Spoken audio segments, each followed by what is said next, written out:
Hey everyone, just doing this video actually in response to a student who asked me a question about an area of astrology that I find really fascinating and that I don't see talked about a lot. We see a lot about the moon and the transits, which are fun too, but this is really fascinating to me. And it's called The Essential Dignities. And it's about the relationships between the signs and the planets as they are in the heavens, in the universe or the multiverse, as well as in our natal charts. So it's really about what happens when a sign and a planet are in each other's presence. So when you have the very unique and specific energies of a planet, and you have the very unique and specific energies of a sign, and they come together in some way. So for instance, where your sun is in your natal chart, so your sun is in a specific planet. And how do those two relate to each other when that happens? And how are the energies? Are they dissonant? Are they resonant?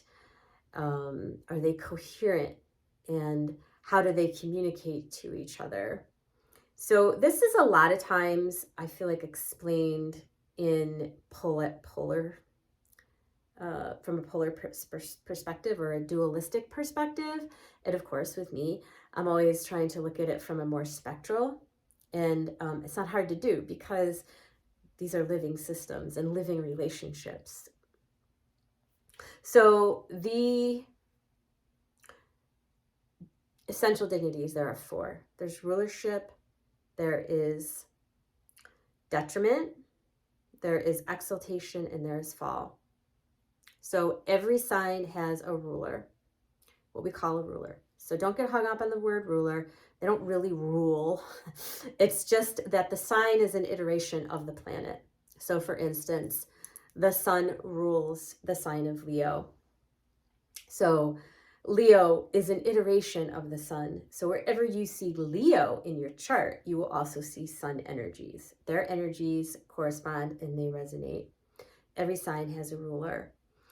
And we call that its domicile or its home.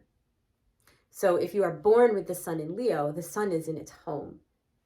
And this isn't good or bad. So I'm going to keep saying that. It's not good or bad. There's nothing that's good or bad. So it sounds really good. Like, oh, the sun is in its home. It's in its dignity, some might call it, in the sign of Leo. So if you're born with that, that seems good. And, sure, it is. But it can also be just as challenging for a variety of reasons. One is that means there's a lot of sun energy that, depending on the surrounding circumstances, both in life and in the chart, can be excessive. The other thing is when you have a planet in its home, there can be a lack of drive because there's ease. See? So there's no good or bad here. So that's why I like to think of it more as like, oh, how is this relating? The opposite of dignity is detriment. And so when we talk about detriment, that does sound negative.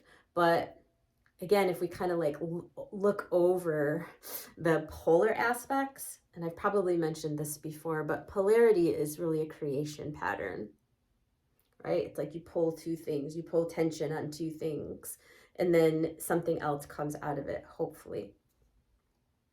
So we have dignity and then we have detriment. And detriment is where the energies are not iterative, right? They are dissonant. So the energy of the sign and the energy of the planet, they rub up against each other, or they're not coherent.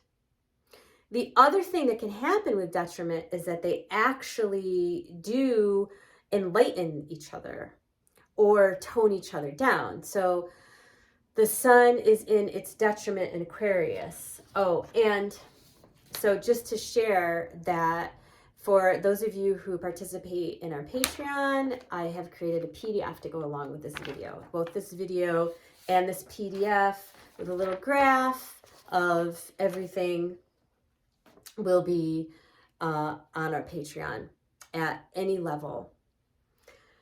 So the sun is in its detriment in Aquarius, which can look a lot of different ways, including that the sun really lightens up Aquarius. So Aquarius is an air sign. So also they can feed each other, right? So that being in detriment doesn't necessarily mean that it's bad. It just means that it's dissonant. Then we have exaltation and fall. And so the exaltation is where the sign is what we call exalted, which also sounds very good. And generally speaking, it is. It really means that it's in its fullness, it's in its joy. So it's not at home, but it really loves being there. So for instance, the sun is exalted in Aries. And it really means that it expands the energies of the sun in the chart. Again,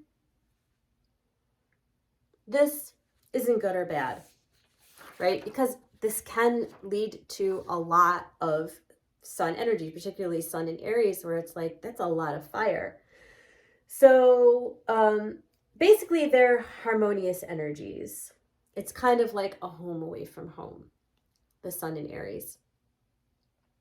And then we have the fall, which is in the opposite sign. So the dignity and detriment are in opposing signs, and the exaltation and fall are in opposing signs. So the fall dampens the energy of, or lessens the energy of the planet. So for instance, the sun is in its fall in Libra.